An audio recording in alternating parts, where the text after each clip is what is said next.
La eternidad por fin comienza un lunes y el día siguiente apenas tiene nombre y el otro es el oscuro, el abolido. Y en él se apagan todos los murmullos y aquel rostro que amábamos se esfuma y en vano es ya la espera, nadie viene. La eternidad ignora las costumbres, le da lo mismo rojo que azul tierno, se inclina al gris, al humo, a la ceniza. Nombre y fecha tú grabas en un mármol, los rosa displicente con el hombro, ni un montoncillo de amargura deja. Y sin embargo ves, me aferro al lunes, y al día siguiente doy el nombre tuyo, y con la punta del cigarro escribo en plena oscuridad, aquí he vivido.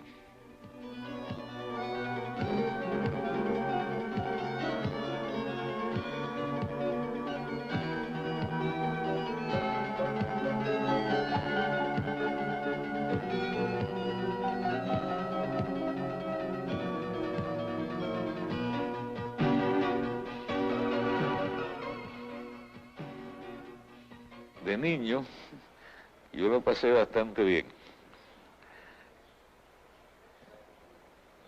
En la quinta que mi padre construyó, en el pueblo de Arroyo Naranjo, cerca de La Habana. Él no solamente construyó la casa, sino que también el jardín. Y como mi padre era no solamente un comerciante, era un poeta fundamentalmente, el jardín lo construyó de una manera muy imaginativa.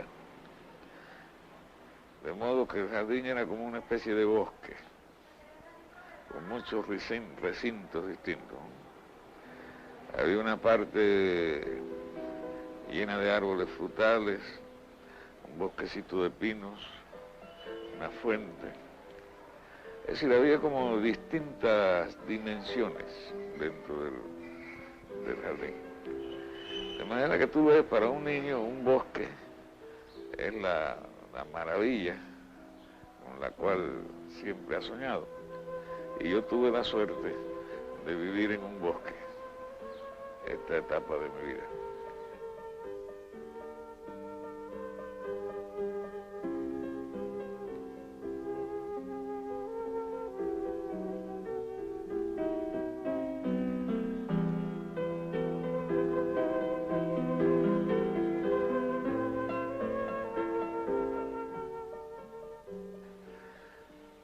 Puedo referirte esto y también otra circunstancia curiosa, que fue un viaje que yo di a Francia con mi madre y mi abuela. Y el mayordomo, el maître de hotel,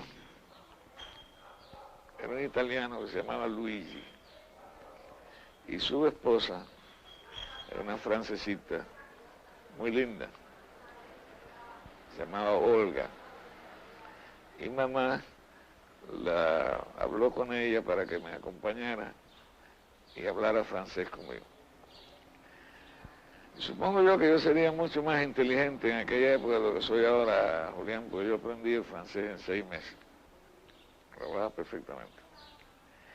Pero también tú sabes que la pastelería francesa es un prodigio. Y como estos dos jóvenes simpatizaban mucho conmigo, me dejaban hacer lo que yo quería. Entonces me di una atracón de pasteles franceses. Cogí una indigestión que por poco me muero. Y en el hotel aquel hotel del pueblecito se llama el Hotel León. No sé si existirá todavía. Yo recuerdo todavía vivamente la habitación en penumbra y esta muchacha, Olga, contándome los cuentos de Perrault en francés. Es una experiencia para mí inolvidable. Yo creo que me salvó la vida los cuentos de Perrault contados por ella. Y una médica francesa que me recetó una medicina que todavía hoy yo encuentro que es una con asombro, que eran cucharaditas de champán. Entonces, con cucharaditas de champán y los cuentos de terror, salvé la vida. Y yo pienso siempre que el origen de todo lo que yo he hecho está, mi primer acercamiento a la poesía es a través de los cuentos de terror contados en francés por esta joven.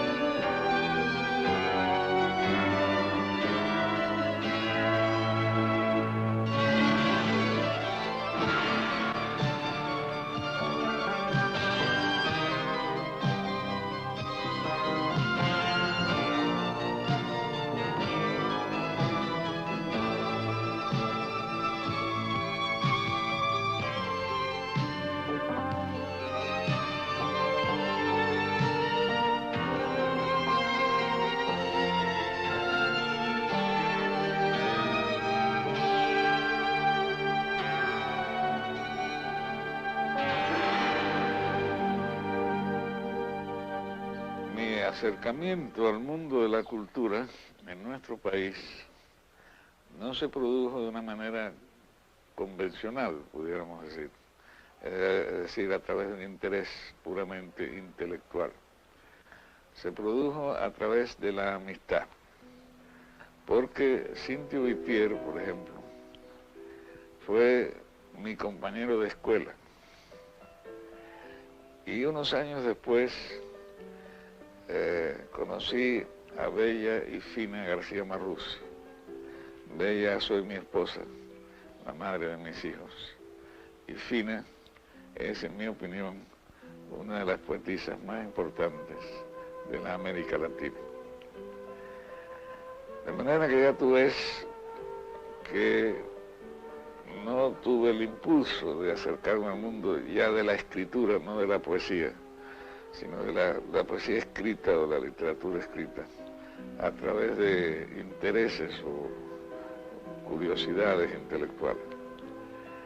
A través de Cintio Whittier, nosotros conocimos a Lezama Lima. Y de esta amistad surgió lo que, andando los años, se iba a llamar el Grupo Orígenes.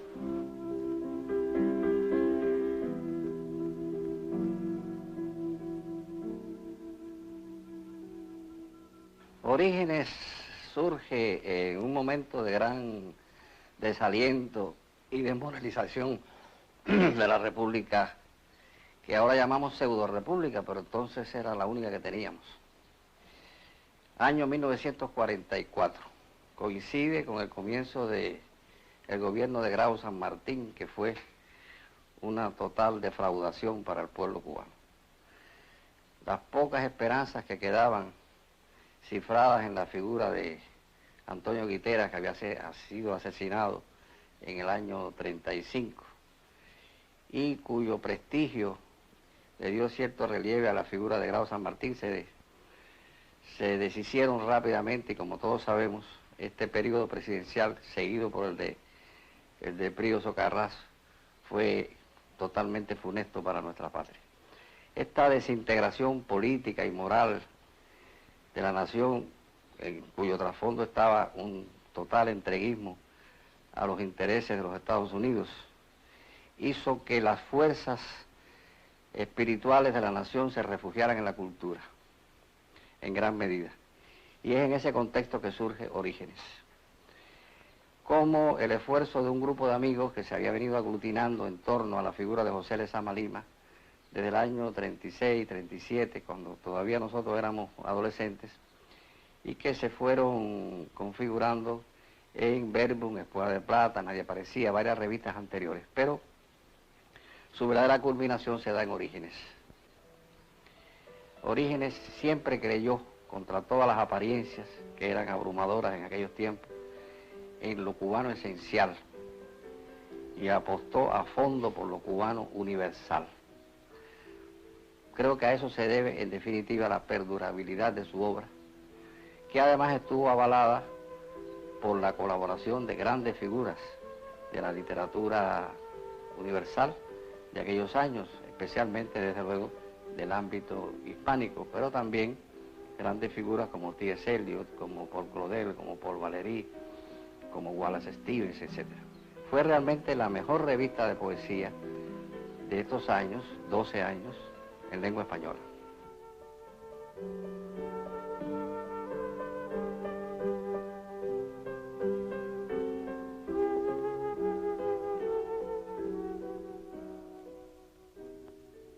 En este contexto, la obra de Eliseo Diego representa la perfección. Desde el principio, desde su primer libro, incluso desde sus primeros libros en prosa, antes de escribir o publicar en verso, desde Las oscuras manos del olvido y Divertimentos, Eliseo es un maestro, digamos, que nació sin aprendizaje, o por lo menos sin aprendizaje visible. Lo que ya dio a la luz desde sus primeros cuadernos fueron obras perfectas. Esa perfección lo ha acompañado toda su vida, pero la palabra perfección a veces hace pensar en frialdad o en algo así como parnasianismo, academicismo, etc. No tiene nada que ver con eso, es una perfección siempre inspirada, como dijo Lezama, una claridad y una perfección hechizadas. Y en su primer libro, que es el libro que realmente se ha convertido en un clásico de la cultura cubana, En la calzada de Jesús del Monte, encontramos, como ocurre con otros miembros de la generación de Orígenes, una poesía de la memoria. Pero de la memoria no solamente como nostalgia, como añoranza, sino como génesis, como genealogía poética de la patria. En la calzada está la evocación de la infancia, de la familia, pero también, y esto creo que no ha sido muy subrayado, una concepción histórica a través de la poesía de los orígenes de nuestra patria. Esta calzada, vieja calzada cubana, tú sabes que une a la ciudad con el campo. Y yo la veía como una especie de arteria que le daba vida a la ciudad.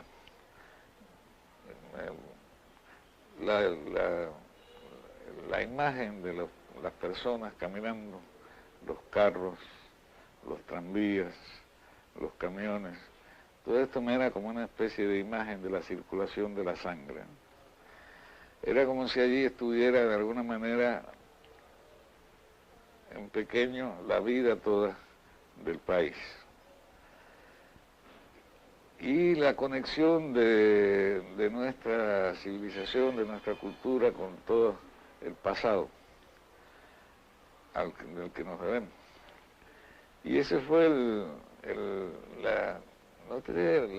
el impulso que me llevó a escribir este libro de poemas, que para mi satisfacción aún hoy en día es leído con agrado por los jóvenes.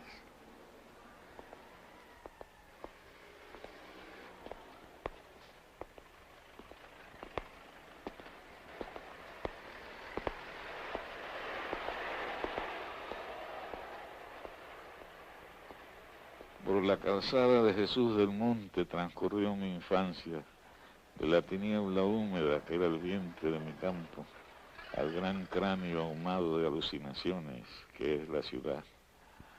Por la calzada de Jesús del Monte, por esta vena de piedra se ha ascendido, ciego de realidad entrañable, hasta que me cogió el torbellino endemoniado de ficciones y la ciudad imaginó los incesantes fantasmas que me esconden.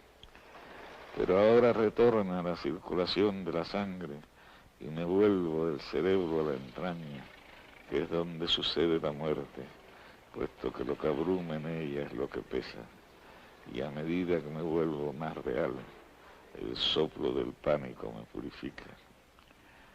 Y sin embargo, aún tiene tiempo la calzada de Jesús del Monte para enseñarme el reverso claro de la muerte, la extraña conciliación de los días de la semana con la eternidad. En el orbe tumultuoso, si bien estático de sus velorios, metido en el oro de su pompa, allí se abren por primera vez mis ojos.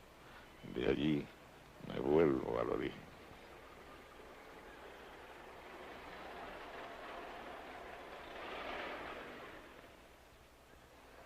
En cuanto a la resonancia de la obra poética del Liceo, bueno, esa resonancia empezó, desde luego, a tener lugar en nosotros mismos. Para mí es inolvidable la noche que el Liceo empezó a leernos en los altos de Neptuno 308, donde nos reuníamos, Liceo, Bella, su novia, Fina, hermana de Bella, mi novia entonces, y yo, pequeño grupo de novios y de amigos que se fueron agrupando en un círculo cada vez más amplio y que Agustín Pi llamó el turco sentado. Y en el turco sentado, así le llamábamos en broma a aquellas reuniones, fue donde por primera vez, en el año 47, Eliseo nos dio a conocer las primeras páginas de la Calzada de Jesús del Monte, que nos deslumbraron. Ese deslumbramiento ha continuado y ha seguido surtiendo su efecto fecundo en las nuevas generaciones, desde entonces hasta el triunfo de la Revolución y cada vez más. Yo pienso que se podría hacer incluso un inventario, una lista de poetas cubanos jóvenes que han recibido el influjo del Liceo, en una forma profunda, no en una forma mimética, sino en una forma realmente creadora. Pudiéramos citar el caso de Emilio de Armas, de Raúl Hernández Novás, de Aramis Quintero, de Lorente y de otros jóvenes poetas cubanos.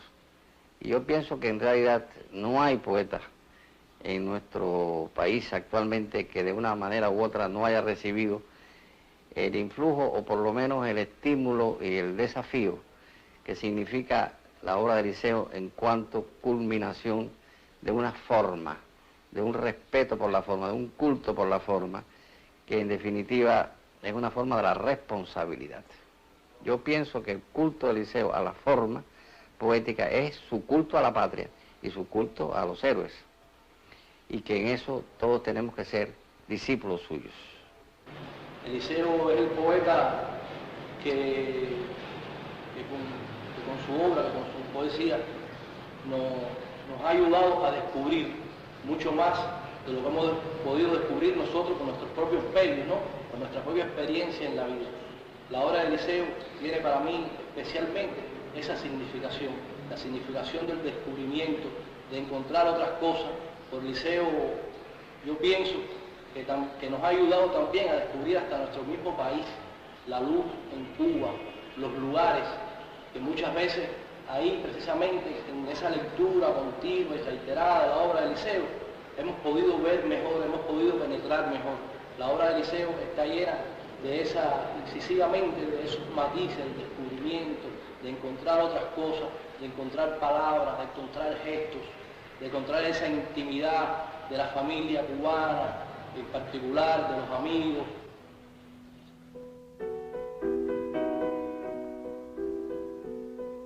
Cuando yo era niño, veía las cosas sin velo, tal como son. Y esto era la riqueza de mi vida. A medida que avanzó el tiempo, me di cuenta que las cosas las cubría, o mejor las iba cubriendo un velo. Ese velo es el velo de la costumbre, del hábito.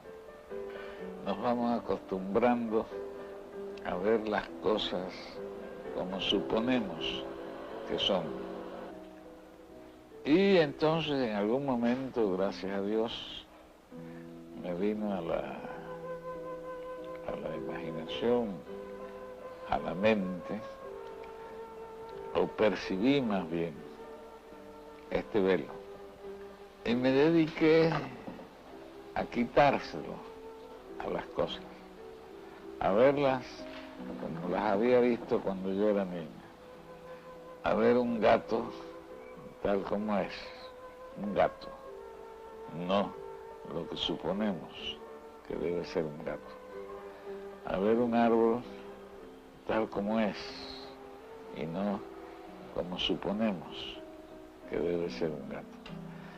Y ese descubrimiento tan simple es la única razón de ser de la poesía que yo he escrito. Yo he escrito con el ánimo, con la esperanza de que los demás vean las cosas no a través del velo que les han puesto, sino tal como son, tal como fueron creadas. Hay un motivo dominante en toda la obra de Eliseo Diego, tanto en verso como en prosa, que es el motivo del tiempo. El tiempo y sus consecuencias fundamentales, que son la muerte, por una parte, y por otra, los empeños del hombre por sustraerse a ese devenir, sustraerse a él y sustraer las cosas al paso del tiempo. De manera que la poesía en Eliseo Diego ha tratado de cumplir, en cierto modo, la función de la pintura, de la fotografía, del grabado, que es la de detener en el instante lo que es un devenir. Testamento, habiendo llegado al tiempo en que la penumbra ya no me consuela más y me apocan los presagios pequeños, habiendo llegado a este tiempo, y como las heces del café abren de pronto ahora para mí sus redondas bocas amargas, habiendo llegado a este tiempo, y perdida ya toda esperanza de algún merecido ascenso, de ver el manar sereno de la sombra, y no poseyendo más que este tiempo, no poseyendo más, en fin, que mi memoria de las noches y su vibrante delicadeza enorme,